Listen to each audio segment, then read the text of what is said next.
नमस्कार रसिक मित्र हो. अष्टगंध कला संस्था प्रस्तुत मुक्काम पोस्ट कविता अंतर्गत काव्यगप्पाच्या या एपिसोडमध्ये आपल्या सर्वांचं मनपूर्वक स्वागत. काव्यगप्पा या उपक्रमामध्ये आपण प्रत्येक एपिसोडला मराठीतल्या एका ज्येष्ठ किंवा नव्या पिढीतील एखाद्या कवीशी मनमोकळ्या गप्पा मारतो, त्यांचा काव्यप्रवास जाणून घेतो आणि त्यांचं कवितेविषयीचं विचारमंथक जाणून घेतो. गेली 25 वर्ष मराठी प्रकाशन क्षेत्रात कार्यरत असणारं आणि लेखक आणि वाचन यांच्यातला अक्षरदुवा ठरलेलं संवेदना प्रकाशन आणि जगातल्या लक्षावधी वाचकांपर्यंत ई पुस्तकाच्या माध्यमातून पोचलेलं ब्रोनाटो ई पुस्तक प्रकाशन आणि वितरण हे या आपल्या उपक्रमामधले आपले सोबत आहेत. या काव्यगप्पांच्या एपिसोडमध्ये आपण संवाद साधणार आहोत कवयित्री योगिनी राऊळ यांच्याशी. योगिनीताई, स्वागत आहे तुमचं. नमस्कार. मध्यंतरी एका दिवाळी अंकाच्या निमित्ताने आपण एक लेख लिहिला होता. एकूण सध्या मराठीमध्ये मोठ्या प्रमाणावर लिहिली जाणारी कविता, विशेषतः कवयित्रींकडून लिहिली जाणारी मराठी कविता, यावरती त्या लेखामध्ये आपण अगदी बिनधास्तपणे आपल्याला जे वाटतं ते अत्यंत कळकळीने मांडलं होतं. मी सुद्धा फेसबुकवर तुमचा तो लेख शेअर केला होता आणि नंतर कवी मंडळीकडून जरा त्या लेखाविषयी काय मत आले किंवा तुमच्या भूमिकेविषयी एक थोडी शंका आणि प्रश्नचिन्ह काही जणांनी उपस्थित केलं होतं.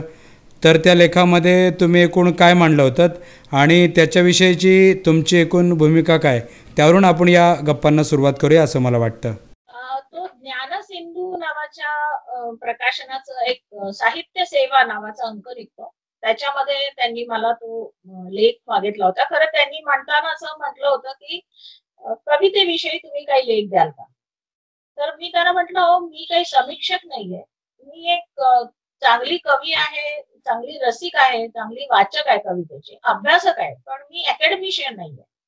तर मला जे वाटतं तेच मी तुम्हाला देऊ शकते. बाकी कोणाची कविता चांगली कसं अशा पद्धतीचे समीक्षात्मक लेख देण्याची मी खरंच समीक्षक नाहीये.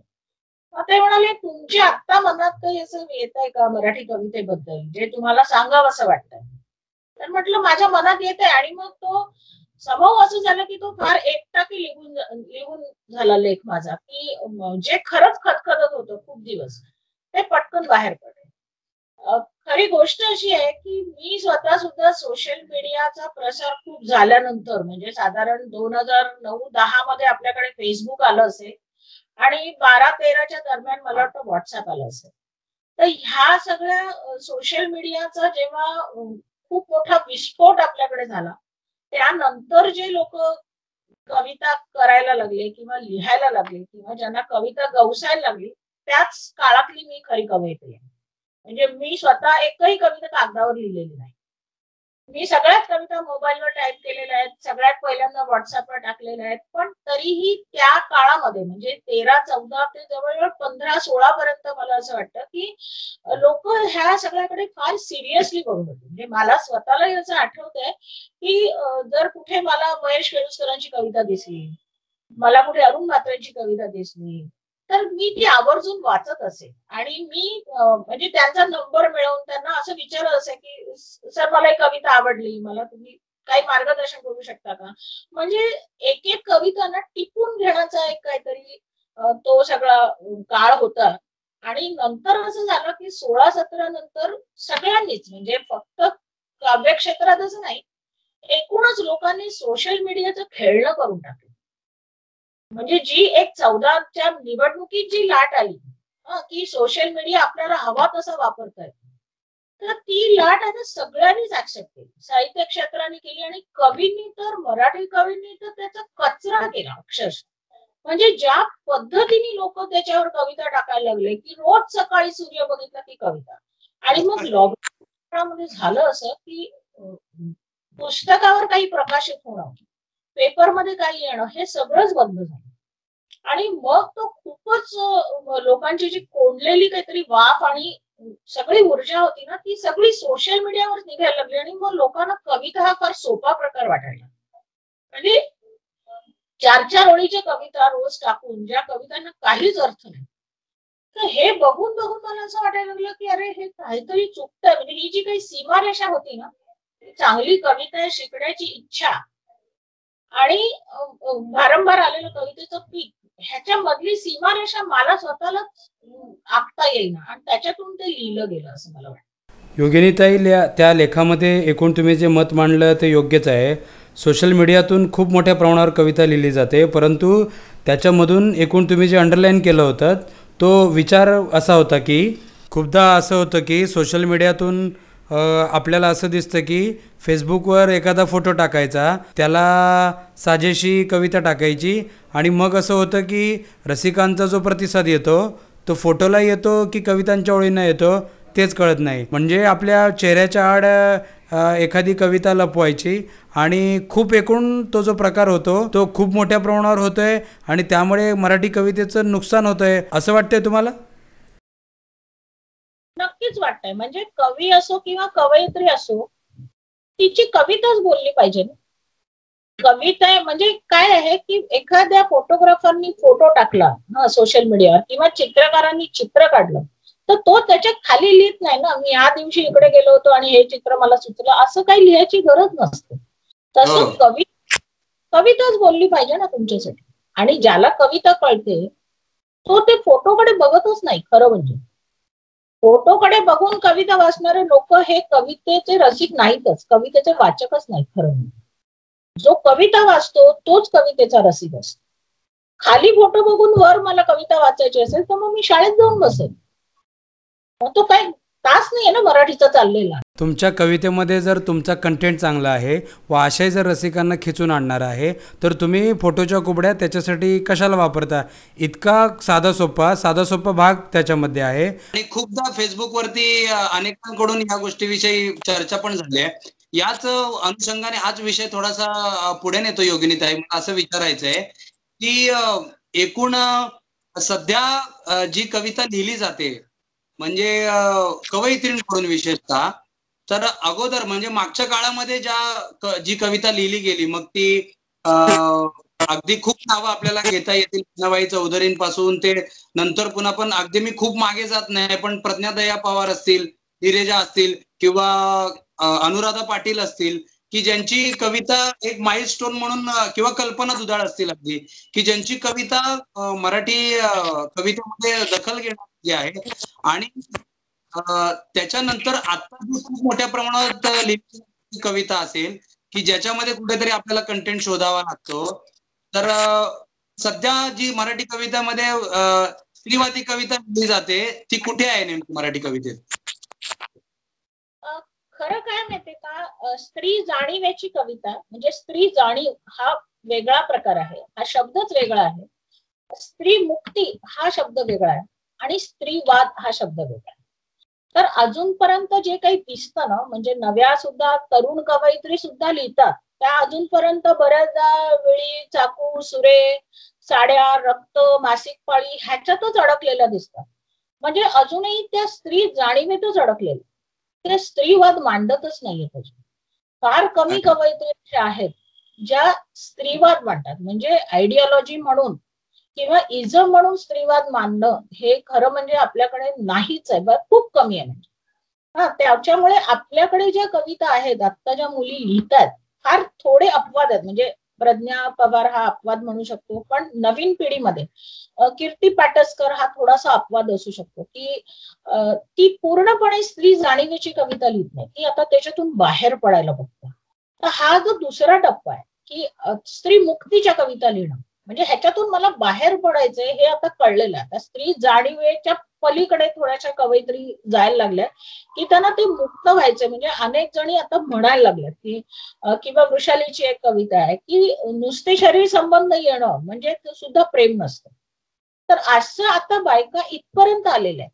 पण अजून मला वाटत नाही की मराठी कवयित्री स्त्रीवादापर्यंत पोहोचल्यात हे मला अजून नाही वाटत आहे. म्हणजे अजूनही त्या स्वतःला माणूस म्हणून त्या कविताच लिहित नाही, अजूनही त्या स्त्री म्हणूनच कविता लिहितात. म्हणजे मी स्वतः असा एक प्रयोग करून पाहिला होता एक वर्षांपूर्वी की आपण कविता लिहायची आणि खाली नाव नाही लिहायचं. जर ती बाईची कविता आहे की पुरुषाची हे कळत नसेल तर आपण एक कवी झालो. आपण स्त्री कवी नाही, आपण पुरुष कवी नाही, आपण कवी झालो. तर अशा मी काही कविता लिहिल्या. काही मी असाही प्रयोग करून पाहिला की भावना तीच ठेवायची, आशय तोच ठेवायचा, क्रियापद फक्त बदलायचं, पुरुषार्थी करायचं, स्त्री याचं करायचं, आणि तशाही कविता जमल्या. म्हणजे हा जो पलीकडे जाण्याचा प्रकार आहे ना, स्त्री जाणीवा, स्त्री मुक्ती आणि त्याच्या पलीकडे जाण्याचा प्रकार, तर ह्या प्रकाराला अजून बायका हात लावत नाहीयेत मराठी कवयित्री, असं मला वाटतं. काही असतील प्रयत्न, ते माझ्यापर्यंत पोहोचल्या नसतील. ज्यांनी मराठी कवितेमध्ये असा आशय समर्थपणे आणलाय, अशा काही कवयित्रींची किंवा कवींची सुद्धा, कवयित्रींची काही नावं उदाहरणासहित तुम्हाला सांगता येतील का, की नव्या पिढीत लिहू पाहणाऱ्या मुलींनी ती कविता अवश्य वाचली पाहिजे, असं काही सांगता येईल का?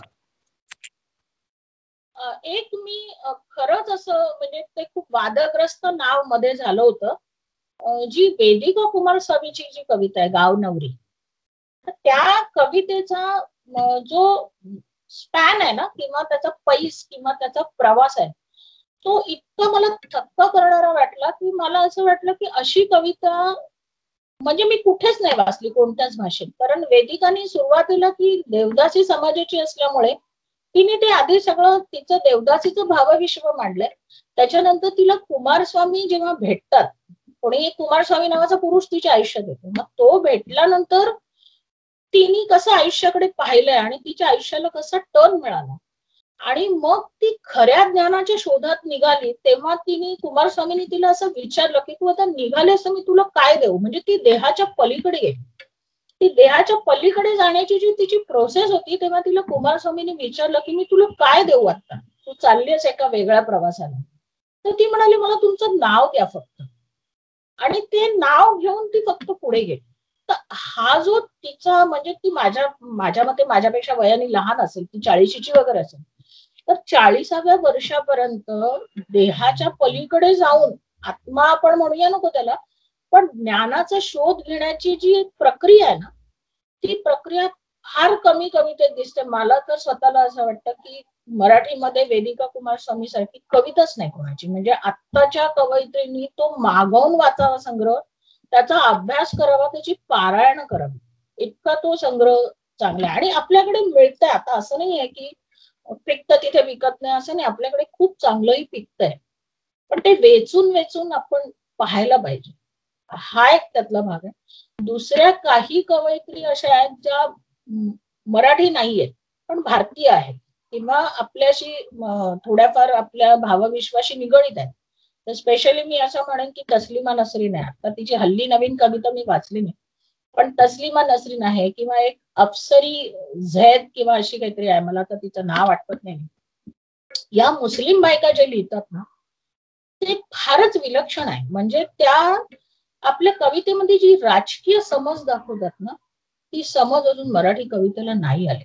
फार कमी जणांना आहे. प्रज्ञा पवारांना ती समज 100% आहे, मिर्जाताईंना 100% आहे, पण बाकी जनरल कवयित्रींना राजकारणाचा आणि स्त्रियांच्या स्थितीचा, स्त्रियांच्या दास्याचा काही संबंध आहे हे लक्षातच येत. त्यामुळे तिथे मला वाटतं मराठी कवयित्रींनी ह्या कविता वाचल्या पाहिजेत. स्पेशली अगदी सिरियन कवयित्रींच्या आपल्याला भाषांतरित मिळतात, इराणी कवयित्रींच्या भाषांतरित मिळतात. तर ह्या सगळ्या कविता, मल्याळी कवयित्रींच्या कविता आहेत, तामिळ कवयित्रींच्या आहेत. तामिळमधली जी सलमा आहे, ती सलमा तर कितीतरी वर्ष आपलं नाव लपवून कविता करते. तर असं डेअरिंग, किंवा इस्मत चुगताईच्या कथा आहेत, हे डेअरिंग मला वाटतं मराठीत नाही कवयित्री करत अजून तरी. मराठीतल्या अशा काही पुरुष कवींबद्दल आपल्याला सांगता येईल का की त्यांच्या कवितांमधून स्त्री जाणीवा किंवा स्त्रीवाद किंवा स्त्रीमुक्ती ठळकपणे आलेला आहे, किंवा जाणीवपूर्वक, किंवा असं काही कवी मराठीतले सांगता येतील का आपल्याला की ज्यांनी हा विषय समर्थपणे हाताळला आहेत? म्हणजे आम्हाला आदरणीय वाटणारे ग्रेस आहेत. ग्रेसांनी खूप वेगळ्या पद्धतीने बाईकडे पाहिलंय. नामदेव ढसाळ स्वतः आहेत, ज्यांनी तर मार्क्सवाद आणि स्त्रीवाद कवितेतच आणला. म्हणजे तो असा त्याला स्पर्श करून परिघावर वगैरे असा नाही, त्यांनी डायरेक्ट आणलेला आहे स्त्रीवाद. इतक्या पद्धतीने आणलाय की प्रेयसी किंवा बायको ही काय असते, ही त्याची खाजगी रांडच असते. इथपर्यंत जेव्हा नामदेव ढसाळांनी मांडलंय किंवा अजय कांडरांनी जे मांडलंय की बायका पाण्याशी बोलतात, किंवा आता ह्याची आहे भरत दौंडकरची नव्याने एक कविता आहे की मासोळी सारख्या ज्या मुली असतात त्या कशा असतात. तर अशा अनेक जण आहेत की जे मांडतायत, पण तरी पुन्हा असं होतं की हा स्त्रीवाद नाहीये, त्या स्त्रीवादी कविता नाहीत, ह्या फक्त बाईला जाणून घेण्याचा प्रयत्न केलेला प्रयत्न आहे. आणि तो प्रयत्न स्तुत्य आहे, लोकांनी त्याचा प्रयत्न केलेला. म्हणजे भगवानची पण एक कविता आहे की वांजोटी रात्र म्हणून, की त्या बाईला बाजूला नव्हतं तरी तिचा ते प्रियकर आठवतं. म्हणजे हे बायकांच्या डोक्यात चालू असतं, पण तरीही ते मांडताना कुठेतरी हे आहेच की ती बाई आहे आणि ते बाईच्या डोक्यात चालू असतं. आणि माणूस म्हणून कोणाच्याही डोक्यात हे येऊ शकतं, हा थॉट अजून नाहीये आपल्याकडे. एकूणच आपल्या समाजामध्ये पहिल्यापासून जो स्त्री पुरुष भेद मोठ्या प्रमाणावर आहे, आणि नंतर महात्मा फुलेंपासून सावित्री फुलेंपासून महर्षी धोंडो केशव कर्वे यांच्यापर्यंत अनेक महापुरुषांनी विशेषतः महाराष्ट्रामध्ये पण खूप मोठ्या प्रमाणावर काम केलं, आणि नंतर आपण आपल्याला त्यातून एक मोठा सामाजिक बदल दिसला. पण आता असं होतंय ना की म्हणजे स्त्री मुक्ती म्हणजे काय, तर आपल्याला हव्या त्या कपडे घालण्याचं स्वातंत्र्य आपल्याला मिळणं, किंवा मग पुरुषांना दोष देणं आपल्या ह्याच्यासाठी. स्त्री मुक्तीची नेमकी व्याख्या तुम्ही कशी कराल? स्त्री मुक्तीची व्याख्या करायची झाली ना, तर मला असं वाटतं एकतर तो वैचारिक कन्सेप्ट आहे. मुक्ती हाच कन्सेप्ट जो आहे ना, हा खूप वैचारिक आहे. म्हणजे मला स्वतःला जसं वाटलं पाहिजे की मी मुक्त आहे, आणि मग चळवळ काय करते, तर चळवळ तुम्हाला ही तुमची मुक्ती किंवा हे तुमचं स्वावलंबन, हा तुमचा कन्सेप्ट फुलवण्यासाठी जे इन्फ्रास्ट्रक्चरल बेस लागतो, तो बेस चळवळ तयार करतो. म्हणजे महात्मा फुले शाळा काढू शकतात, महात्मा फुलेंनी शाळा काढली, पण सावित्रीबाईंना स्वतःला जेव्हा असं वाटलं की मी बाई असून सुद्धा जाऊ शकते, तेव्हा सावित्रीबाई शाळेत गेली. तर हा जो मुक्तीचा कन्सेप्ट आहे ना, हा मुक्तीचा कन्सेप्ट फार इंटेलेक्च्युअल लेवलवरती आहे. तो तुम्हाला वाटलाच पाहिजे, त्याशिवाय तुम्ही मुक्त नाही होऊ शकत. काही वेळेस असं होतं की बायकांच्या काही प्रॅक्टिकल अडचणी असतात, पण त्या अडचणी सोडवण्यासाठी समाजाने त्यांना मदत करणं एवढंच आपण करू शकतो, सुटायचं त्या बाईलाच असतं. तर हा जो त्या आहे ना मुक्तीचा, त्याला मी स्त्रीमुक्ती म्हणते. आणि ती मुक्ती आहे ना, ही मानवमुक्तीशी जोडलेली आहे. म्हणजे प्रत्येक कामगाराला जेव्हा वाटतं की मी मालकाविरुद्ध उठाव करेन आणि माझा पगार वाढवून घेईन, तेव्हाच त्याला पगार जास्त मिळेल. किंवा शेतकऱ्याला जेव्हा वाटतं की मी आज दिल्लीला जाऊन बसणार आहे थंडीत कुडकुडत, तेव्हाच त्याचे कायदे हे होणार आहे. तर हा जो मुक्तीचा कन्सेप्ट आहे ना, किंवा लढ्याचा कन्सेप्ट आहे ना, हा तुमच्या डोक्यातच असला पाहिजे, हा तुमच्या मेंदूत मध्ये तयार होणारा कन्सेप्ट आहे. आणि मग हे जे काही त्या बायकांना वाटतं किंवा पुरुषांसारखे कपडे घालणं वगैरे, ती मुक्ती नाहीये, ते फक्त अनुकरण आहे. ती मुक्ती नाही त्यांच्या डोक्यात. म्हणजे अशी जरी अगदी केस कापलेली बाई असली आणि वाटते कशी पॅन्ट घातलेली बाई बाहेर जरी पडत असली, तरी समोरून येणाऱ्या माणसाने तिचा हात पकडल्यानंतर ती कानाखाली मारते की ती नुसती ओरडते, ह्याच्यावरती तिला मुक्ती कळलीये की नाही, हा प्रश्न. जर एखादी बाई समोरून कोणी आल्यानंतर कानाखाली मारणारच असेल, तर मग ती समोरचा माणूस पुरुष आहे की बाई हेही कळणार नाही. हा मग खूप वेगळा विचार आहे सगळा. आणि आता मला जे स्वतःला जाणवतं की बायकांच्या हे अजून लक्षात येत नाहीये की आपली मुक्ती किंवा आपली समानता ही संबंध सत्ताकारणाशी आणि राजकारणाशी जोडलेली आहे. ही अशी नाही, म्हणजे तुम्ही असं मुळीच म्हणू शकत नाही की मी महालक्ष्मीचं व्रत करणार आणि मी मुक्त बाई आहे. तुम्ही नाही होऊ शकत, कारण तुमची जी काही बंधन आहे ना, तो धर्म आणि ती लक्ष्मी हेच तुमचं बंधन आहे. तुम्हाला त्याच्यातून सुटायचं आहे, तुम्हाला पुरुषापासून सुटायचं नाहीये. की स्त्रीने स्वतःने ठरवलं पाहिजे की ती मुक्त आहे की नाही, तो एक भाग आहे. पण मला अजून एक प्रश्न त्यामध्ये असा आहे की स्त्रीची भूमिका महत्वाची आहे, पण या व्यवस्थेमध्ये की आज आपण बघतो की स्त्रीला ज्या प्रकारे ग्रामीण भागात तर अजूनही स्त्री म्हणजे स्वतंत्र नाही. मी सुद्धा अनेक वेळा गावी जातो आणि मी अजूनही पाहतो की एखाद्या घरी गेल्यानंतर ती बाई तिला घरी आलेल्या कुठल्याही पुरुषाला पाणी देण्याचा सुद्धा अधिकार नाहीये, किंवा त्याच्याशी दोन शब्द संवाद साधण्याचे तिला स्वातंत्र्य अजूनही नाहीये. ग्रामीण भागात अजिबातच नाहीये. मी स्वतः ते जाऊन अनुभवलेलं आहे. तर स्त्रीची भूमिका तुम्ही सांगितलीच पण समाजाने या बाबतीत काय केलं पाहिजे आणि विशेषतः पुरुषांच्या भूमिकेत काय बदल होणं अपेक्षित आहे? स्त्रीला एकूण स्त्री मुक्तीच्या दिशेने एक पाऊल स्त्रीला टाकण्यासाठी समाज आणि पुरुष यांच्या मानसिकतेत काय बदल व्हायला हवा?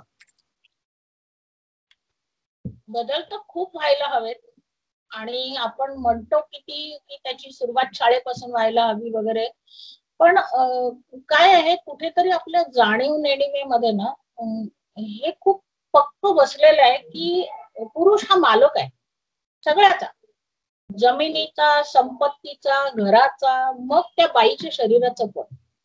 तर ही जी मालकी हक्काची भावना आहे ना, ही काढणं खूप गरजेचं आहे आत्ताच्या घडीला. आता ती कशी काढायची? ती शिक्षण पद्धतीतून निघेल का? ती तुमच्या समाज व्यवस्थेतून निघेल का? ती बाहेरच्या प्रबोधनातून निघेल का? ती पथनाट्याच्या माध्यमातून निघेल का? ते माहिती नाही, पण मालकी हक्काची भावना काढणं हा जो त्यातला भाग आहे ना, हा त्यातला खूप महत्वाचा आहे आणि तो झाला पाहिजे की प्रत्येक वेळेला प्रत्येक मुलाला, म्हणजे आपली जगण्याची पद्धतच अशी आहे की आपण घर घेतलं की पहिली दारावर पाटी लावतो. हे मंगळसूत्र काय, ही पाटीच आहे त्याच्या नावाची. तर ह्या ची गरज नसताना सुद्धा ही बाई आपल्या बरोबर राहील हा विश्वास जेव्हा पुरुषाला वाटेल ना, तर ते कठीण आहे खूप. म्हणजे मलाही स्वतःला कळतंय की ते इतकं सोपं नाहीये. किमान आणखी 2 पिढ्या जाव्या लागतील तेव्हा ते. आणि मग त्याच्यामध्ये छोट्या गोष्टी खूप आहेत की लग्नानंतर नाव बदलायचं की नाही, इथपासून ती सुरुवात होते की आपल्याला वाटताना असं वाटतं ह्यानी काय फरक पडतोय, माझ्या रेशन कार्डवरती तिचं नाव येईल, तिला पासपोर्टला फरक पडेल. पण उलटा विचार आपण करत नाही की नाही बदललं तर काय फरक पडणार आहे, काहीच फरक पडत नाही. म्हणजे जगामध्ये फक्त भारतच असा एक देश आहे की जिथे लग्नानंतर नाव बदललं जातं. मग बाकीच्या कोट्यावधी लोकांना पासपोर्ट मिळतात ना, मग ते कसे मिळतात? तर हे इतकं रोजच्या व्यवहारामधून जेव्हा हे करू आपण तेव्हा ते बदलेल, हा एक भाग. आणि दुसरा भाग सगळ्यात महत्वाचा आहे की बाईकडे स्वतःचा पैसा हवा. मग तो जमिनीच्या रूपातला असू दे, तो दागिन्यांच्या रूपातला असू दे, तो कोणत्याही रूपात. म्हणजे बाईने अगदी छोट्या गोष्टीत बघावं की माझ्यासाठी जर एखादे कानातले घेतले तर त्याची रिसीट माझ्या नावाची पाहिजे आणि ती रिसीट आपल्या ताब्यात घ्या तुम्ही. भले तुम्ही त्याचे पैसे करू नका, पण जे माझं आहे त्याच्यावर माझं नाव हवं. आणि हे जेव्हा बाई दाखवायला लागेल ना हळूहळू आपली पुढची पिढी सुद्धा की नाही हे माझं आहे, हे माझं घर आहे, ह्याच्यावर माझी पाटी आहे, ह्याला विकण्याचे हक्क माझे आहेत, हे जेव्हा असर्शन बाई करायला लागेल ना की हे माझं आहे. बाईने आतापर्यंत काय केलंय, कुटुंबाचं आहे ते माझं आहे आणि माझं आहे ते कुटुंबाचं आहे. त्याच्यामध्ये आई वडिलांपासून, भावंडांपासून, नवऱ्यापासून सगळ्यांनीच बाईला लुटलं. तर बाईने पहिलं हे लक्षात ठेवावं की माझं म्हणजे माझंच आहे, माझं म्हणजे तुझ्या आईचं नाही. म्हणजे अनेक बायका नोकरी करणाऱ्या अशा आहेत की त्यांची सिकलीव सुद्धा ते स्वतःसाठी वापरत नाही. सासू आजारी पडली स्वतः, मुलगा आजारी पडला स्वतःची सिकलीव. म्हणजे बाईला आजारी पडण्याचा सुद्धा हक्क नाहीये आपल्याकडे. तर इतक्या गोष्टी आर्थिक दृष्ट्या ती म्हणजे स्वतःच्या पायावर उभी राहिली पाहिजे आणि सक्षम झाली पाहिजे. आर्थिक दृष्ट्या सक्षम तो ना एक मानसिक कन्सेप्ट आहे की सक्षम म्हणजे माझी तब्येत चांगली आहे आणि मी धावू शकते म्हणजे मी सक्षम नाहीये. मला जेव्हा धावायचं तेव्हाच मी धावणार आहे, तू सांगितलं तर मी धावणार नाही, हे सांगू शकणारी बाई म्हणजे सक्षम बाई. हे जे स्वातंत्र्य आपण म्हणतोय ना ते म्हणजे जसं मी मगाशी म्हणालो की स्त्रियांच्या शिक्षणाचं प्रमाण वाढलं, मग शहरामध्ये हे आपल्याला जास्त दिसतं जिथे जिथे कॉस्मोपॉलिटन शहरं आहेत तिथे. आणि आता सोशल मीडियावर खूप प्रमाणात दिसतं आणि अशी टीका होते की स्त्रियांना दिलेल्या स्वातंत्र्याचा आता स्वैराचार झालाय की ज्या पद्धतीने आपण मीडियामध्ये स्त्रीचं रूप बघतो, मीडियामध्ये पाहतो, सोशल मीडियावर पाहतो, चित्रपटातून पाहतो, तर ही दुसरी बाजू आहे की जिथे आपल्याला स्त्रीचं अनपेक्षित रूप पाहायला मिळतं. त्याबद्दल काय सांगाल? ते अनपेक्षित नाहीये असं मला वाटतं. म्हणजे काय आहे की जसं मी नेहमीच उदाहरण देते की 1853 साली म्हणजे आत्ताच्या पेक्षा जवळजवळ 170 वर्ष आधी विधवांची बाळंतपणं करण्यासाठी सावित्रीबाई फुलेंनी दवाखाना काढला होता. म्हणजे ह्याचा अर्थ पूर्ण अंगावर पदर घेतलेल्या बायकांवरती पण बलात्कार होतच होता. नाही तर विधवेला मूल कसं होणार. हो. तर असं काही नाहीये की हा वाढलेला स्वैराचार होताच. आता तो मीडियाने खूप उघड केला आणि तो उघड केल्यामुळे जसं कवितेचं झालं तसं तो उघड केल्यामुळे ना आपल्याला त्याचं काही वाटेनसं झालं. म्हणजे किती वेळा सुरुवातीला सॅनिटरी नॅपकिनची जाहिरात बघताना आपल्याला फार त्रास व्हायचा की अरे हे काय आहे. आता आपल्याला होत नाही. आता आपण जेवताना पण सॅनिटरी नॅपकिनची जाहिरात बघतो.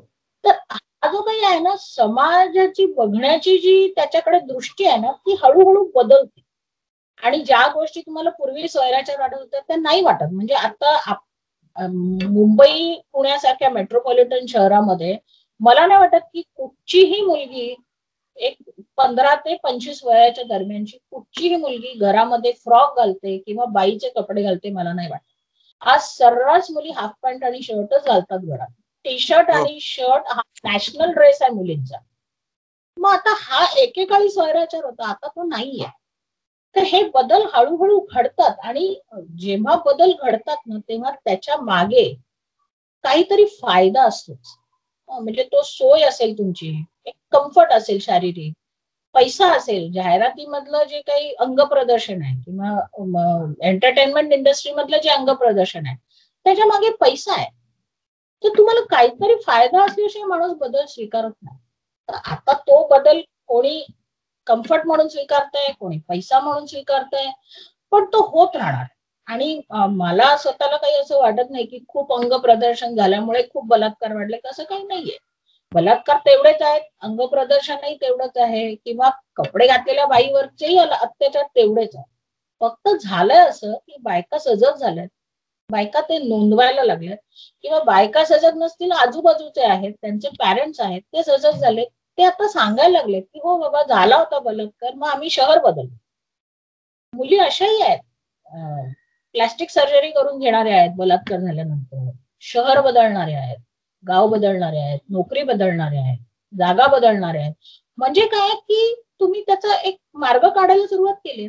अत्याचार होतच होते पूर्वी. फरक म्हणजे थोडा असं जाणवतो कधी कधी की आधी पुरुष किंवा समाज स्त्रीकडे विशेषतः पुरुष स्त्रीकडे उपभोगाची वस्तू म्हणून पाहता आणि आता स्त्री स्वतःला उपभोगाची वस्तू म्हणून प्रेझेंट करते असं चित्र कुठेतरी जास्त प्रमाणात दिसतं. असं आहे. आणि पुन्हा ते कसं आहे म्हणजे एकेकाळी असं होतं म्हणजे 10-15 वर्षापूर्वी तर ते फार जाणवत होतं. आता तर पुरुष सुद्धा उपभोगाची वस्तू झाली. म्हणजे बायका कॉस्मेटिकच्या जाहिराती येतात तेवढ्या पुरुषांच्या अंडरवेअरच्या पण येतात आणि आपण ते बघतो. म्हणजे किंवा आता अगदी लहान मुलांच्या खेळण्याच्या जाहिराती किंवा बिजूचं जे काही हे आहे एज्युकेशनल सॉफ्टवेअर आहे त्याची जाहिरात भयंकर केली जाते. शाहरुख खान पासून सगळे त्या बिजूची जाहिरात करतात. तर हे काय हे मुलांचं मार्केटिंगच आहे चाललं. हे शिक्षणाचं मार्केटिंग आहे. म्हणजे बाईच्या शरीराचं होतं, पुरुषाच्या शरीराचं होतं, मुलांच्या मेंदूचं चाललेलं आहे. हे मार्केटिंगच आहे. पुन्हा मी त्याच्याचकडे येत आहे परत वळून की इव्हन स्वच्छ भारत अभियान हे काय आहे स्वच्छतेचं मार्केटिंगच आहे ना. स्वच्छ भारत मार्केटिंग आहे. कोणाला स्वच्छतेचं काही पडलेलं नाही. मी स्वच्छता करतो हे दाखवण्याचं पडलेलं आहे. खरंय. हा तर हे कसं आहे की बायकांवरती बोललं जातं पण बाकी मनुष्याच्या आयुष्यातल्या प्रत्येक गोष्टीचं आता मार्केटिंग होतं. योगिनीताई आपण गेली म्हणजे खूप वेळ झाला आपण या सगळ्या स्त्रीमुक्ती आणि या विषयावर बोलतोय आणि खरं तर आपल्या काव्य गप्पा आहे पण कवितेतला आशय आणि एकूण समाज आपण काय हे सगळं वेगवेगळं मांडणारे नाही आहोत. कविता हा एक समाजाचाच एक घटक आहे, भाग आहे. समाजाचं प्रतिबिंब कवितेमध्ये पडत असतं आणि कवितेत म्हणजे उत्तम आणि उत्कृष्ट कवितेचे परिणाम समाजावर होत असतात असं मानणाऱ्यांपैकी आपण आहोत. त्यामुळे या आपल्या गप्पा काही विषय बाह्य आहेत असं मी अजिबात मानत नाही. पण आता तुमच्या कवितेकडे थोडंसं येतो की गेली अनेक वर्ष तुम्ही कविता लिहितायत. तुमचा पहिला कविता संग्रह म्हणजे बाईपणातून बाहेर येताना आणि दुसरा कविता संग्रह मुखवटा उतरवल्यावर. मुळात या शीर्षकामध्येच तुमची कविता एक पाऊल पुढे गेली आहे किंवा ज्या स्वरूपाची कविता आहे दोन्ही संग्रह मी वाचलेले आहेत. त्यातली तुमची जी कविता आहे, ज्या काही कविता तुम्ही मुक्कामपोस्ट कवितेमध्ये सादर केली आणि अनेक कार्यक्रमामध्ये पण सादर केल्यात. मग ती पुरुषाविषयी त्याच्या ती हॉटेलची एक कविता असेल किंवा इतर सगळ्या कविता. तर या दोन्ही कविता संग्रहाची शीर्षक, त्या मागची तुमची भूमिका. दोन्ही याची शीर्षक आणि माझं जगणं हे मला वाटतं समांतर आहे. म्हणजे ज्या काळात हा मी जसं म्हटलं ना की मला जेव्हा मुक्तीचा अर्थ कळला, मला जेव्हा स्वतःला असं वाटायला लागलं की आता मी बाईपण सोडून माणूसपणाची वाट चालली पाहिजे, त्या वेळच्या काळातल्या ज्या कविता आहेत त्या सगळ्या बाईपणातून बाहेर पडतानाच्या ह्या संग्रहात आलेल्या आहेत. की जेव्हा मला मनापासून असं वाटायला लागलं की आता मला बाई म्हणून नाही जगायचं, मला माणूस म्हणून जगायचं, त्या त्याच्यामध्ये आहेत. आणि पुढे असं झालं की माणूस म्हणून जगताना सुद्धा अनेकदा मला वेगवेगळ्या सोयीच्या भूमिका घ्याव्या लागतात. ते आपल्याला घ्याव्या लागतात. आपण कुटुंबात राहतो, आपण समाजात राहतो, आपण एखाद्या संस्थेचं काम करतो, आपण नोकरी करतो, आपला मित्र परिवार असतो. तर अगदी माणूस म्हणून तुम्हाला निखळ माणूस म्हणून पण नाही राहताय. माणूस म्हणून जगताना सुद्धा तुम्हाला मुखवटे घालावे लागतात. मग तो बाईचा मुखवटा काढला तरी तो माणसाचा मुखवटा असतोच. आणि मग तो कधी व्यापाराचा असतो, कधी सासूचा असतो. मग हे सुद्धा आपण जेव्हा बाजूला सारायला लागतो की कसलाच मुखवटा मला आता नको. मग त्याच्यामध्ये खरं म्हटलं तर धर्माचा मुखवटा आला, जातीचा मुखवटा आला, अनेक मुखवटे असतात. आणि मग हे सगळे आपण जेव्हा उतरवतो, बाईचा एक मुखवटा झाला आणि बाकी मी समाज म्हणून समाज माझ्याकडे माणूस म्हणून कसा बघतो, तर तो माझ्याकडे हिंदू ब्राह्मण स्त्री म्हणून बघतो का? मग तसं असेल तर मी आता स्त्रीचा मुखवटा काढलाय, पण अजून हिंदू मुखवटा ब्राह्मण मुखवटा तसाच आहे, तर तोही मला काढावा लागेल. मग मला हिंदूचाही मुखवटा काढावा. असे जे एक एक मुखवटे मी उतरवत गेले आणि मग उतरवल्यानंतर माझ्या असं लक्षात आलं की लोक समोरची बदलली. They are not same with me. त्यांना वाटतं की बाई फार डेंजरस आहे. म्हणजे मुखवटा उतरवलेला माणूस नंगे को खुदा भी डरता है, तसं ते थोडंसं झालं की लोक माझ्यापासून थोडी लांब जायला लागली. नको, या बाईच्या वाटेलच नको जायला, ही फार खरं बोलते. तर तो सगळा माझ्या आयुष्याचा आणि माझ्या भावविश्वाचा आणि माझ्या विचारांचा प्रवास आहे ना, तो त्या कवितांमध्ये आलेला आहे. त्यामुळे ती नावं तशी ऑटोमॅटिक आली. काव्यसंग्रहाच्या दोन्ही नावाबद्दल तुम्ही सांगितलं. आता मला विचारायचे तुमच्या कवितेबद्दल, तुमच्या संग्रहातल्या कवितेबद्दल. तुमच्या कविता कशी विकसित होत गेली आणि तुमच्या कवितेच्या जडणघडणीवर कुणाचा प्रभाव आहे? कविता अशी खूप पूर्वीपासून होती आयुष्यात, किंवा मी शाळेत शिकले होते, किंवा मला खूप कविता पाठ होत्या, असंही काही नाही.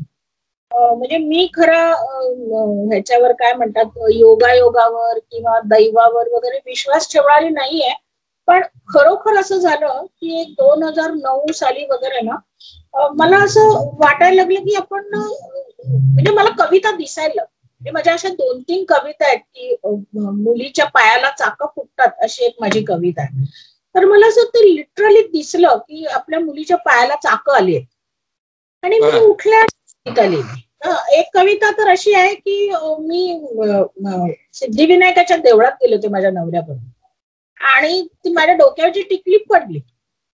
तर ते माझ्या काही एवढं लक्षात नाही. सकाळी आम्ही 8-8:30 गेलो असेल की टिकली पडले हे माझ्या लक्षात नाही. आणि आत गेल्यानंतर तो मला असं पटकन म्हणाला की डोक्याला तुझ्या टिकली नाहीये, देवळात कुठे येतेस तू? म्हटलं नाही येत. तर त्यावेळेला ती सुचलेली, म्हणजे अशा काही कविता मला खूप अचानक सुचल्यात. आणि मग झालं असं की ह्या सुचलेल्या कविता मी जेव्हा काही चांगल्या लोकांना दाखवल्या, म्हणजे माझ्या ऑफिस मधल्या ज्यांना कवितेची जाण आहे वगैरे, मग ते म्हणाले खूपच छान आहे तुझं, तू लिही. मग मला असं वाटायला लागलं की लिहावं. आणि मग तो सगळं आयुष्यातला माझ्या टेस्टिंग पिरियड पण होता, त्यामुळे खूप आतमध्ये काहीतरी खदखदत असायचं. म्हणून मी लिहित गेले. आणि ते काय झालं, मी आधी कोणतेच कवी न वाचल्यामुळे किंवा माझा कवितेचा असा बेसिक काही अभ्यास नसल्यामुळे ना, माझ्या कविता असं लोकांना वाटायला ही काहीतरी वेगळं लिहितो. पण वेगळं म्हणजे ते असं होतं की मला माहितीच नव्हतं मी लिहिते ती कविता आहे. असं थोडंसं झालं. मग जेव्हा मला कळलं की नाही आपल्याला चांगली कविता लिहिता येते, तेव्हा मग मी सगळे समकालीन कवी, जुने कवी सगळे वाचले. कविता कशी खरंच लिहायची असते, खरी कविता काय असते, हे मी स्वतःच शिकत गेले. त्याच्यात प्रभाव असं म्हटलं तर मला स्वतःला आवडणारे कवयित्री म्हणजे तस्लिमा नसरीन आहे. तस्लिमा नसरीनचा खूप प्रभाव आहे माझ्या कवितेवर पण आहे, माझ्या बोलण्यावर पण आहे. हा एक आहे. दुसरं मला असं वाटतं की ती कवयित्री नाही पण इस्मत चुगताईचा प्रभाव माझ्यावर खूप आहे. म्हणजे इस्मत चुगताईला ज्या प्रकारे बाई कळली होती किंवा एकूणच मुस्लिम समाजातलं आणि भारतीय समाजातलं जे बाईच्या दडपणुकीचं जे राजकारण इस्मतला कळलं होतं ते फार कमी लोकांना कळतं असं मला वाटतं. तर तिचाही प्रभाव माझ्यावर आहे बऱ्यापैकी. इस्मतच्या म्हणजे अजूनही मला जेव्हा असं खूप हे वाटतं काय असं वाटतं आपल्याला काहीतरी सापडत नाहीये, आपल्याला काहीतरी कळत नाही, मग मी इस्मतचं एखादं पुस्तक काढून वाचते. तर अशा काही जणांचा प्रभाव माझ्यावरती आहे. मला एक आणखी ह्यांचं इरावती कर्व्यांचं जे पुस्तक आहे युगांत, ते मला फार आवडतं की कशा पद्धतीने त्यांनी त्या सगळ्या पुराणातल्या लोकांना मानवी पातळीवर आणून त्याचा जो विचार केलाय. अशा काही पुस्तकं माझ्या खूप आवडीची आहेत. तसं ह्याचं जे एक पुस्तक आहे टॉल्स्टॉयचं ॲना कॅरेनिना, ते मला अतिशय आवडतं की मिडल एजची एक बाई तिच्यापेक्षा 7-8 वर्षांनी लहान असलेल्या पुरुषाच्या प्रेमात पडते आणि मग ते पुढे कसं सगळं होतं. आणि त्याच्यामध्ये टॉल्स्टॉयने दाखवताना असं दाखवलंय की तिचं एका रेषेत म्हणजे तिच्या बहिणीचं एका रेषेत जाणारं आयुष्य आणि तिचं सगळं खाचखळग्यांचं आयुष्य, आणि शेवट त्यांनी असंच केलंय टॉल्स्टॉयने त्याच्यामध्ये की सरळ मार्गे जाणारी बहीण शेवटी सुखी होते. तर हे पटत असताना पण असं वाटत राहिलं की अरे नाही, मग रशियामध्ये पण हेच आहे, बांगलादेशात पण हेच आहे, आपल्याकडे पण इस्मत म्हणजे मुस्लिम समाजात हेच आहे, आणि मग आपली दुःख तशीच आहे. तर हे सगळं असं सर्व ठिकाणच्या बायका आणि सर्व ठिकाणचं समाज जीवन वाचत असताना ते त्यातला थोडा थोडा प्रभाव सगळीकडचाच येत गेला असा आहे. स्त्री कविता असो की पुरुषाची कविता असो, कुणीही लिहिलेली असो, तुमच्या मते चांगली कविता कोणती व चांगल्या कवितेत कोणती गुणवैशिष्ट्ये तुम्ही शोधता? ही खरी माझी व्याख्या नाही आहे, पण मला पटलेली व्याख्या आहे की एखादी कविता वाचल्यानंतर ऍट फर्स्ट रिडिंग जेव्हा अरे वा असं जेव्हा येतं की अरे काय लिहिलंय आणि ती चांगली कविता.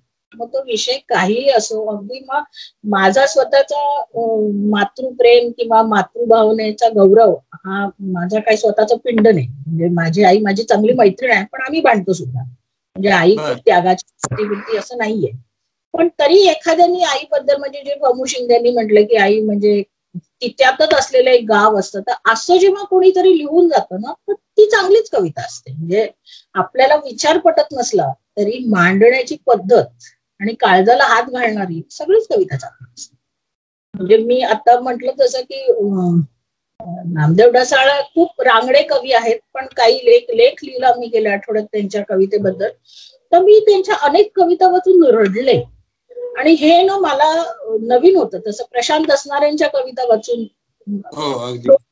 येतच तुमची, तर ही चांगली कविता.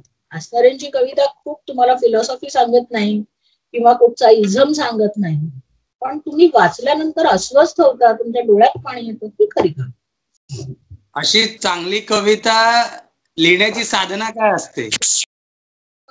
एकतर अनुभवातून आपण कोणत्या जायचं ना हे आपल्या हातात नसतं. अनुभव समजत असतो, आपण त्याचा एक भाग होत असतो.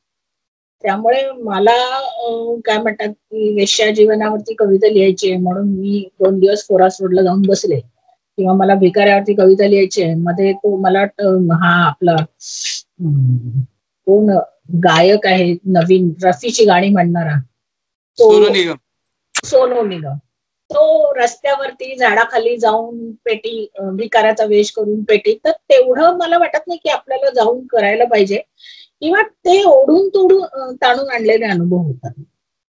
अनुभव कोणते आपल्याला येतील हे तसं आपल्या हातात नसतं.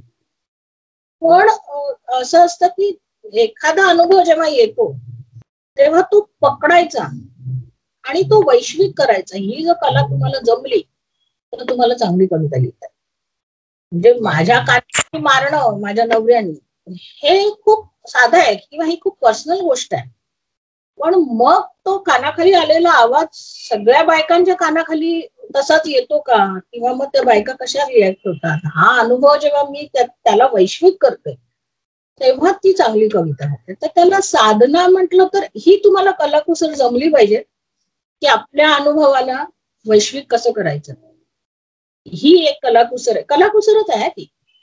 ते बर. तुम्हाला शिकून येतं, म्हणजे शिकला तुम्ही किंवा प्रॅक्टिस केली, सराव केला तर तुम्हाला येतं. आणि कविता ही दैवी देणगी वगैरे नाहीये, पण ते तुम्हाला थोडीशी साधना करावी.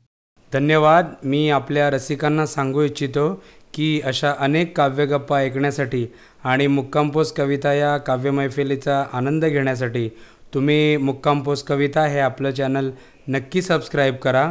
त्यावरचे व्हिडिओ पहा आणि तुमच्या प्रतिक्रिया आम्हाला जरूर कळवा. भेटूया पुढच्या एपिसोडमध्ये एका नव्या कवीसोबत.